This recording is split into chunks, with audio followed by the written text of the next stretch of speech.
रामराम मंडळी, जय खानदेश. की जसं की पंजाब डक आणि हवामान खात्याने सांगितलं होतं की 30 आणि 31 आणि 1 तारीखले पाऊस पडी बाबा.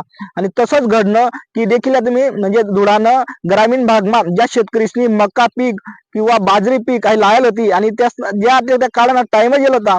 आणि आता जो दुपार पैन जो देवबानी जे ढगाळ वातावरण करत होते देखील या नामा जो शेतकरीनी बाजरी पेरली होती ती बाजरी अक्षरशः खाले पडी सण म्हणजे अक्षरशः माती मोल होई. म्हणजे शेतकरीना हातमान आणि तोंडमा येल घास औ कुठेतरी देवबा करता हिसका घ्यावा असं काय या नामान म्हणजे सांगणं तात्पर्य किराणं की जरी हवामान खात्याने इशारा बी दिला होता, परंतु त्या टाइमले हाई बाजरी काढासारखी नव्हती. पण आता हाई बाजरी काढावर येवा जोगतो झालं ती. आणि प्रशासननी मागे जो पाऊस होईल ना त्यांना पंचनामा देखील करा, पण पंचनामा करीसन नाही झालेत.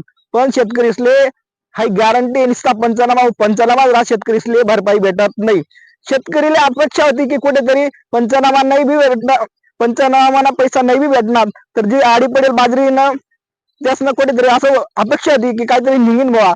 पण देखील मक्का आणि बाजरी आता तर खल्ली त्यासनं 2 महिने हिसका गे म्हणीसन शेतकरीना पंचनामा ज्या करेल या शेतकरीसले ताबडतोब त्यासना खात्यावर पैसा टाकीसन त्यासले काहीतरी आर्थिक मदत भेटायला पाहिजे.